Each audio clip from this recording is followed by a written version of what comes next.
to Art, conversations about the creative process. With your host, Christy Gordon. I'm so excited to announce that registration for the Visionary Artist Master Program 2025 is now open. Learn how to find your artistic voice, recover a sense of play to your work, develop a cohesive body of work, and launch a successful art career. Right now, it's the end of December, and registration is only open for a few weeks, so click the link below to find out more. And today we'll be talking with Lexi Hanna about how to paint at live events such as weddings, as well as her experience in the Visionary Artist Master Program. Lexi is a mixed media artist from New York specializing in commissioned artwork, murals, and live painting events. Her work has been featured by Instagram as well as in Insider and Vanity Fair. Well, welcome, Lexi. It's so good to have you. Hi, it's so nice to be here. Thank you for having me. I'm so excited to talk to you about everything that's been happening in your art and your art career since graduating from BAMP. But first, can you tell us a little bit about your background as an artist? Yeah, so I do pretty much for my work, commission work full time. And I started doing that around when I was 18. Now I'm a lady in my 30s. I did a lot of murals, commission work, and now I do a ton of live event painting.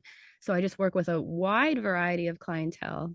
And I graduated with a Bachelor's of Arts in art history and studio art from SUNY Geneseo.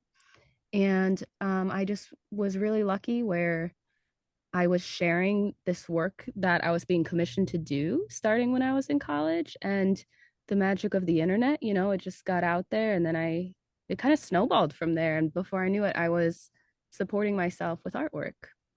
And I did take a break for a little bit in my 20s to do some real healing. But since then, I've just been going at it full throttle. Yeah, that's interesting. I want to come back to that break with the healing, but it's so amazing that you had like basically established a successful art career for yourself as an artist, and you'd already taken some art schoolings and everything. So what drew you to the Visionary Artist Master Program?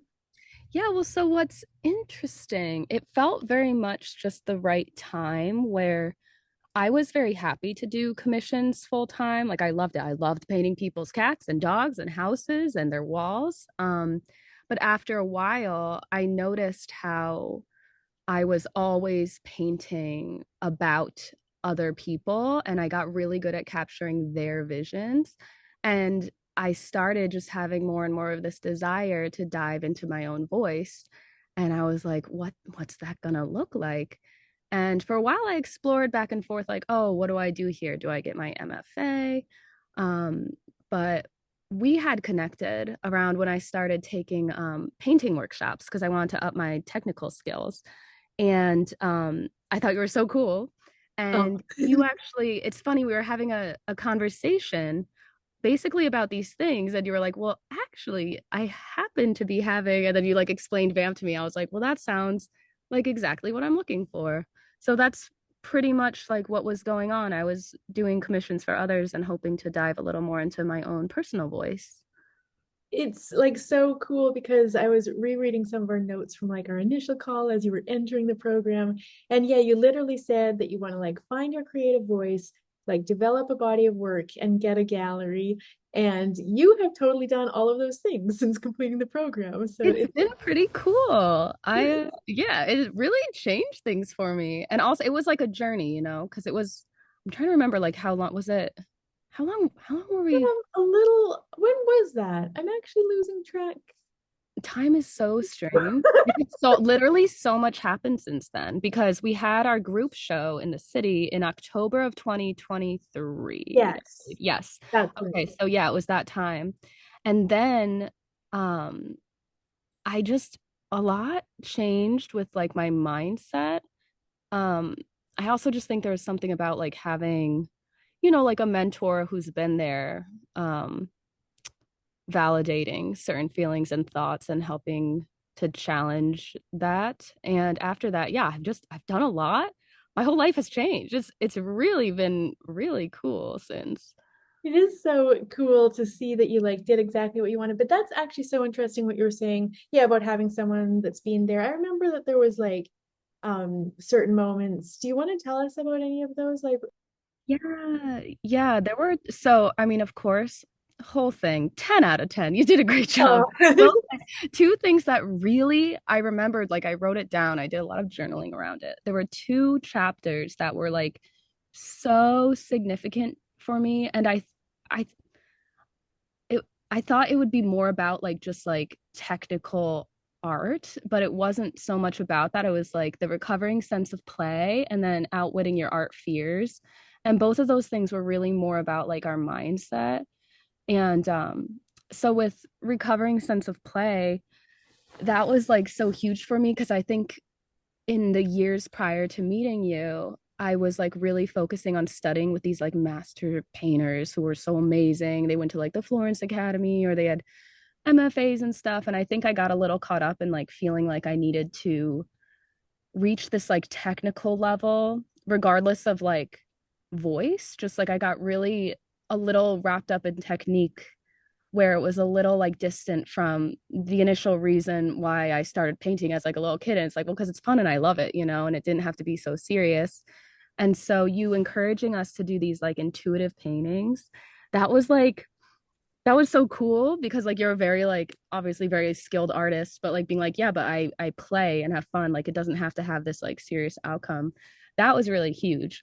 Also, you had someone hypnotize us. And after that, I did an intuitive painting. And that was really cool because it was hard for me to like get there before that. oh, interesting. Yeah, Yeah. I love the intuitive paintings too. It's like really, yeah, brought that sense of play and brought like that sense of, yeah, just following our inner guidance with our work. And that's so cool that the hypnotism really That helped. I had the same experience as you, like taking so many technical classes, which were so like important to my training and my history, but then it almost became a bit of a box and it was hard to like yeah. break out. Although I'm so glad I have that history, but it's very similar to you. Yeah, Yeah. definitely. Yeah. And again, I'm grateful for it because I do care about like my technique being solid. But yeah, Totally. that was like that was great. And also one thing with the hypnotist, I think it also plays a little into the outwitting your art fears. A big thing with that was like identifying like a limiting belief you might be holding on to.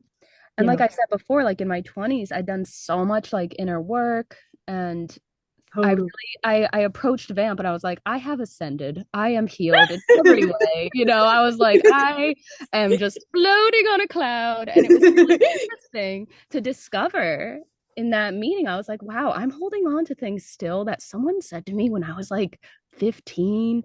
They definitely don't even remember they said it. It was just in passing and it's been influencing my thoughts and behavior for a long time. And it was really Totally. crazy. It was crazy to realize.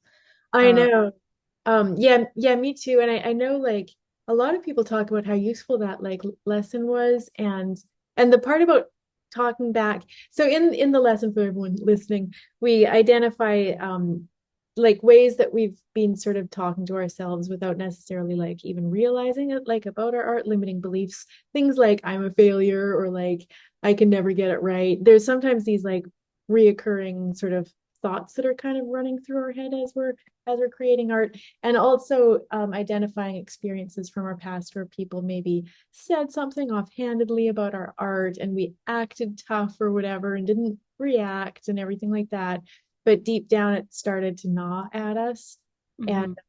yeah, and in the lesson we kind of can even we actually are encouraged to like write back, like talk back to the person and sort of stand up for ourselves and say whatever we didn't say. And I had a yeah huge shift. It helped me break out of creative block and stuff.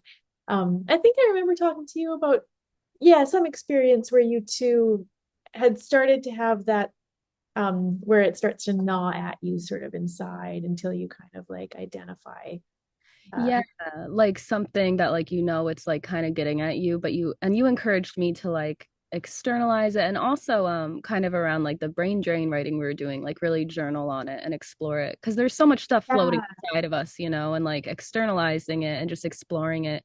That's been so helpful. That's another huge one. Was just the encouraging like these daily habits of the journaling, the 25 minutes a day as well, of course, very helpful. But the journaling for me, just like getting out everything that I'm just like thinking before I like, approach the canvas, because it's like I'm not at the same time fixating on a million things. You know what I mean? It's like Yeah, really yeah, grounding yourself before you approach it. Uh, yeah. It kind of yeah. frees you up to like, yeah. And it's so interesting about because you were sort of talking about the healing that went through in your 20s, and of course, we all as artists carry some various limiting beliefs from our childhood. And your recent series that you started, was it like just after Vamp or sort of during Vamp? If you Yeah, I was yeah, I was sort of doing like ideating like before because I had this idea, but again, it's funny. The idea originally was to me a little more about the technique. I was like, I want to challenge myself to do these life-size, like one-to-one portraits of people, which is cool. And I really enjoyed it. But I started to really more like evolve the idea behind it. It was like, nostalgia, where I was taking these objects from our childhoods and like pairing them with an adult who I know and love, who it like ties to them in the present. So like my friend Sarah is a baker, so she had an easy bake oven. My friend Jordan is a drummer, so he had like a bop it. My friend Jade is an illustrator, so she had these Hey Arnold dolls. And so I think what was kind of this like before and after effect of Vamp for me was this is a little embarrassing, but like when I was younger, with just concepts of having had like a difficult childhood, I felt like what I was like quote unquote holding on to was all very negative, and I felt like I had to let all of that go. And then after, it's like I feel like I was exploring things and I was finally able to be like, but we also hold on to these really positive things too. And I kind of like privately with myself was like, yes, all of those things, I can't get that time back. But, you know, I did take with me something that has carried me through my whole life and now supports me financially and emotionally, which is my artwork. So, with that one, I mirrored myself with my friend Ashley, who's an artist. So she was holding an etch a sketch. So it was like a really cool, immersive show. And it wasn't just that. My friend Casey, who she is the executive director at Albany Barn, where I'm an artist in residence, she built her childhood bedroom in the exhibit as well. And like we decked it out with, and like we had like Kool-Aid jammers and Dunkaroos. We had VHS tapes playing. Um, and we just the show was packed, and like all these like, older people were like sitting in these blow up chairs, and like everyone was there. I set up an old Nintendo 64 so we could just all be like kids again together. And it was just really, really cool. I also made a wall that was it was like memory lane, and I put my artwork from when I was like a little kid through me being a teenager to now. And yeah, it was just an interesting, like kind of like an excavation of the self. And I really I don't I really don't think I would have known how to like fully develop that idea beforehand, just because like I feel like I was just a little blocked before I did Vamp. it's So it was really helpful.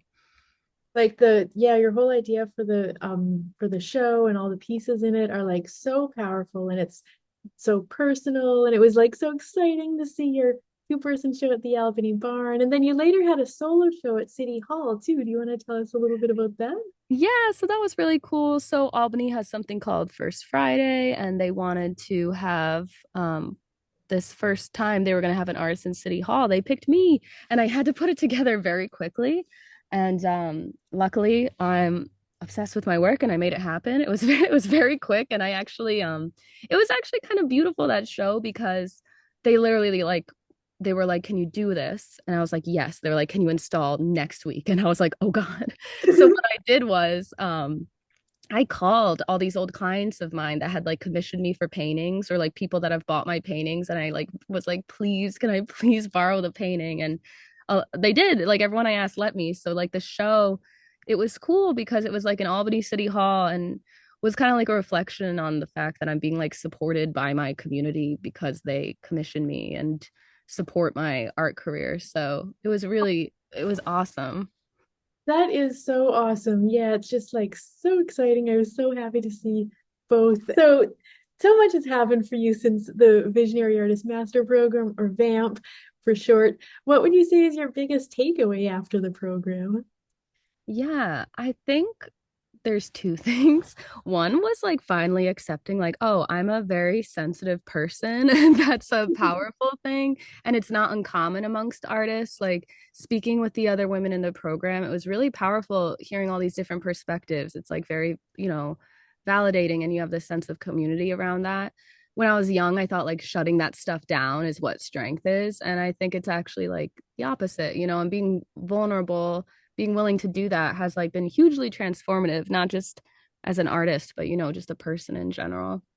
And then Oh, also, I would say I feel like before Vamp, just because again, I've been like working for myself for so long, I think my idea around like, say, galleries, for example, was very like, oh, like I'm like that's something like above me that I can't reach because I'm not of a certain class or I didn't grow up with connections or something, blah, blah. And I think I started to just get a better sense of like the value that I hold as well. And if you want to go that route, like it's a great thing to do. And I've been getting these offers and stuff, and it's very cool. But then on the other hand, like just because you get like, say, rejected from something, it doesn't strip you of your power. It just might not fit for you. I think I've gotten a lot better with that mindset around rejection, which is just such a huge part of being an artist, and it means you're putting yourself out there. But before, I think I might have let it make me feel like I don't have what it takes, And then now I'm like, no, I do have what it takes. Just what's for me will align and it will happen for me. And some things just aren't for me. yeah, Yeah. totally. And like as artists, if you talk to any of us like privately, like we're all getting tons of rejections. We're just not like sharing them online or whatever. But the more we talk to each other as artists, like, I mean, if you're not getting enough rejections, you're not submitting to enough things. Totally. Yeah. It's just there's some times of the year where it's like, man, it's like a mountain of nah. It's like, oh my God. Oh, totally. Yeah, but it's just Yeah. the way it is. And that's was cool working with you and these other artists was like, oh, it's all of us. Like Yeah. it's not just me getting a million emails a day that's like, go away, So yeah. That's Yeah. so true. And sometimes we like hit a point where we're like, actually, I'm suddenly feeling sensitive. That's actually as many rejections as I can take right now. I might Yeah. like not like enter things for just a little while. And then we start entering things again. Like, and actually, I kind of like count the once I've submitted, like that's the success. We talk about that, I think, a lot in the group and stuff. But Mhm. yeah, and yeah, so it's so cool to hear that you've sort of shifted your mindset around that instead of it being only about the acceptance. You can sort of feel the success in like submitting and carrying on. And it's very satisfying when eventually you submit again to the same thing and you get in the next time. Uh, Yeah. yeah. And it's like I think that too, it's just instead of because there's this like separateness sometimes when you're always applying things, it's like there's them and me, and it's like, are they going to let me in? And I do think one thing that's been very gratifying about the type of work I do now is um, I can take or leave something, and people present me with work, and I can like stand in my value and decide whether or not something is for me. So I try to have like this balance between, applying for a bunch of stuff, but then also when those rejections come in, I'll be like, well, what can I just make happen for myself? Maybe I can like pitch something to someone instead who it's not like the same kind of like I do a lot of like mural work, for example. Yep. So there's like, sometimes there'll be calls for proposals. And so you get a ton of rejections from that, right? It's just there's so many amazing artists and it's totally normal. Yeah, Um, totally. and sometimes, that can be a lot of work and all stuff, and then you're close and then you get rejected. And I would let that get me down. But now it's like I just kind of take that. I'm like, okay, I still want to apply this creative energy and idea, and I'm just gonna make it happen in a different way on a different wall or something. I've gotten Totally. better at not like swimming in rejection, like I am rejected and I do not win. Yeah. So And we can totally create our own opportunities, like for people who, are wanting more exhibitions and they find they're not getting accepted. And I don't mean you, but just generally yeah, speaking, yeah. people, if they're, into certain group exhibitions, we can create our own opportunities. We could like Yes. rent a space. People sometimes even if there's a space for rent, like an empty space, you can kind of contact that phone number and sometimes they'll be interested in having, Mm. an art Mhm. show because it makes the place look more alive. So anyways, I just love what you're saying about how Yeah, like making it happen. a Because hundred there's percent. a lot of things we don't really need someone else's permission. Like Well, I think that's one of the really, biggest shifts from when I was younger to now. It's just like you can do these things in a different way. Um, yes. and like there's a lot being an artist, there's a lot of opportunities you can create for yourself. You don't need to be applying for some existing job. Like there are other ways to make it happen. So yeah, I like what you said about just like, yeah, rent a space and just do it. Or Yeah, even yeah, or not even just that with like when people reach out to me, I get a lot of questions about like how do you get your first like mural or your first this or that. I'm like, you can just like do it, find a wall and paint it and totally. post it and be like, look what I can do. Because Yeah, that's kind of how you can treat any opportunity, or even just like you presenting your work. It's like an audition for the next, like, who wants this? Because I can do it, and you don't always have to get that's accepted totally to true. start that. Yeah, yeah, Yeah, because once we've sort of, yeah, done these things, then more opportunities like that will come to us too, like you're yeah. saying. Yeah. Definitely, yeah. Because that's just kind of how it all happened with my career. I know it's such like I feel so lucky, and it's sometimes like if I'm looking through the lens of me as a kid, I'm like, what? Like that's how you pay your bills? But it really was that natural where I just was doing it and sharing it. And when people see what you can do, it's like I think that helps bridge the gaps between what you can do and then the opportunities. Because 100%. And so tell us a bit more about your like live painting events career and the wedding portraits that you do. You're doing them almost every weekend. oh You my do an gosh. amazing job. Like, yeah. Yeah, so that's actually totally changed my life because um I was hustling really hard doing commissions full time. But I I'm from Albany where, people aren't spending a crazy amount of money on art. So even with like full-time commission schedule, for a while I was like kind of scraping by.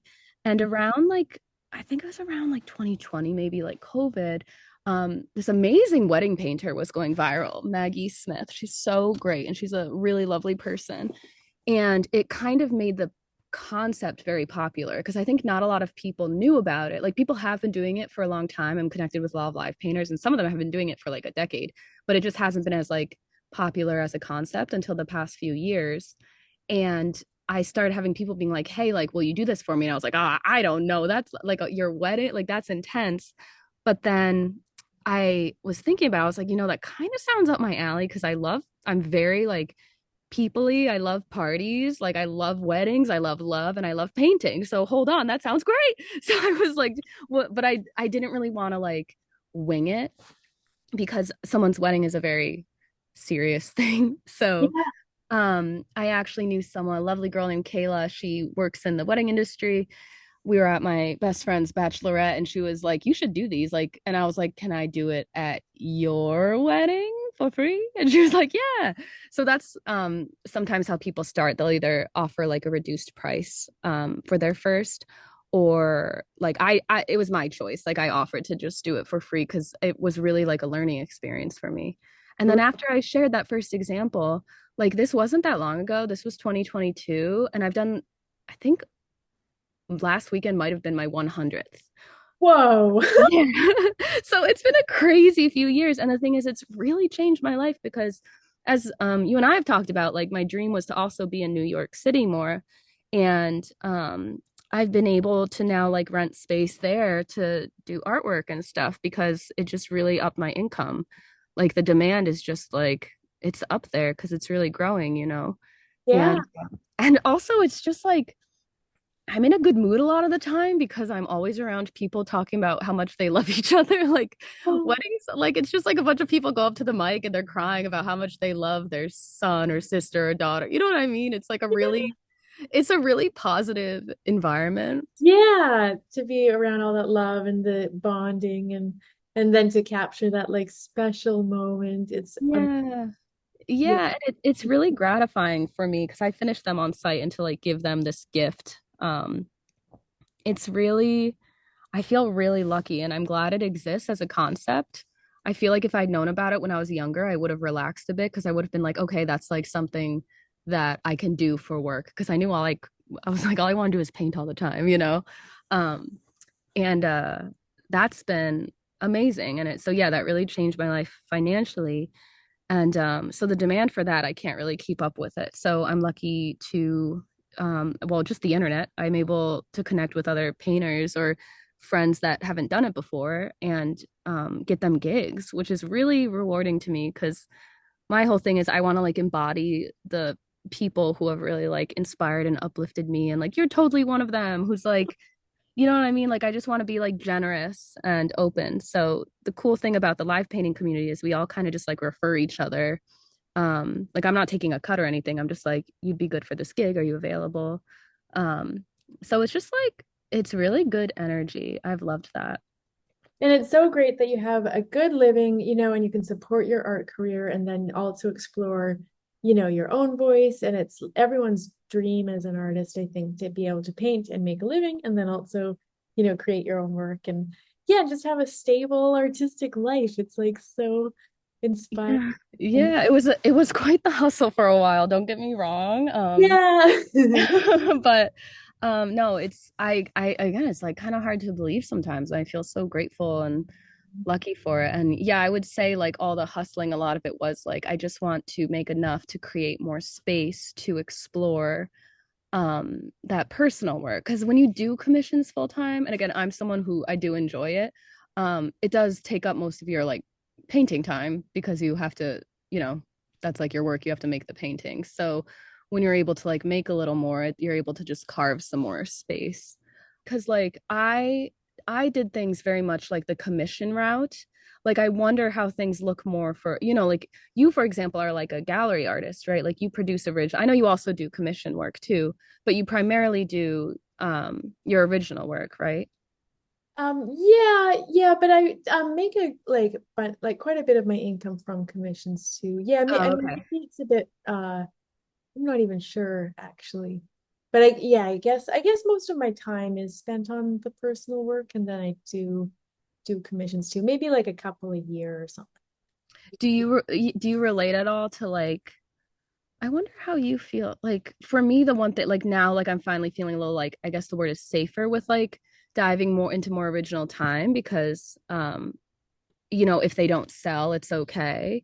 But that's one thing I feel like I wonder what it's like to the thing is with creating originals is like you don't know if they're going to sell. And I feel very privileged right now where it's like I'm thinking, well, it doesn't matter because I have these other sources of Yeah, income. Like I feel like that's a very like freeing place to be in where definitely. Yeah, I like to be able to like not have that as like concern as I'm painting so that I can do yeah. what I want. So that's part of why I have, similar to you, like multiple avenues of income or whatever. So like teaching classes, doing commission. Yeah. And then Yeah. of course there's the gallery sales, but I'm not painting my paintings thinking like I need this to sell. Like, because I think that Yeah. that would be really kind of stifling to our creative process. And I do fully believe that as we like do stuff that's really authentic and from our heart, like Yeah. there's other people out there that it will really like resonate with and they do buy it, but we can't be like creating from that place. Yeah, we talked about that in the course, and I felt like that really resonated because I know a few of us, and like with no shame, it's just like it's a common thing is like, Oh, yeah. well, it's being like, oh, well, are people buying portraits? And I think you were saying like, well, that's not what matters. It's like what matters is like what you authentically want to make. Because yeah, you're so right. Like basically same idea, just if it's authentic, that's the stuff that like really lands. Um, Yeah. yeah, and I think before, just because I was in a little more of a scarcity mindset with like my finances, I think I was still a little more leaning into like thinking about what's appealing, you know? And then it literally, I don't know if it was I had done more personal work in college was when I was a little more brooding, but it really was a long time, basically until Vamp, when I was like, I'm literally putting myself in this painting for once. It's literally me and my cat. I don't care. I don't need someone to buy it. This is a painting about me. And it was like so rewarding. It just felt so nice. Oh, Um, Totally. And I Yeah. remember when I made a shift, I was doing landscapes at one point, which I really love, and I Uh, really in my heart though felt like I wanted to start doing portraits. And I was like, well, I'll probably never sell a painting again. Like, who would buy a painting of another person? yeah, yeah, just some random person. Yeah. And then I had like my first solo show with my new portraits, and to my total shock, they ended up selling really well, and I was, really like blown away. So if I'd stopped myself thinking like, oh, nobody ever buys portraits of other people, then I would Yeah. have like gone down the path that like was so, yeah, so meaningful to me. And I just knew in my heart it was like what I needed to be doing. Yeah. And that perspective, I think, coming from you, especially who have had like success with your original work, I think that's really helpful for people to hear. Just because, the internet or whatever between people, we can all get advice from every which way, but it really just helps to sometimes hear things from people that have actually like walked that walk. And you're not someone who claims like, what you're saying is true for everyone in every situation, blah, blah. But just that perspective is very helpful because I have heard a bit more like dogmatic things like, no, portraits don't sell. It's like, well, you're here to say that's not true. Yeah, I mean, there's definitely artists too that do like create bodies of work that they know will be like very sellable.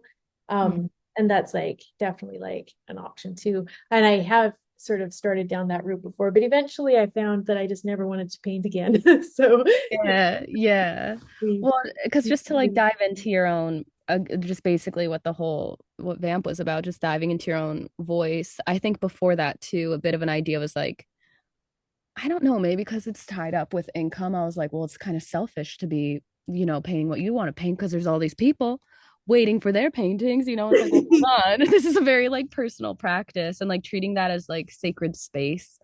It's just been great. I think it really helped me integrate like the professional artist with the just artist who, started this as like a little girl. Um, and totally. yeah, just cultivate again, just more of that sense of play and wonder with it. So it's Oh, been great. I'm really grateful that I did it. I'm grateful for you. It was even just like talking it out, I'm like, wow, that had a pretty significant impact on me. aw. Well, it's been so inspiring seeing all that you've been doing and getting to know you. Where can people find out more about your work or get in touch with you and things like that? So my Instagram is lexihanna.art and my website is www.lexihanna.studio. And I'll definitely include a link to those in the description. But it was so good to talk to you, Lexi. Thank you so much for joining us, and I can't wait to see you sometime soon. Absolutely. Thank you, Christy. Thanks, Lexi. Bye.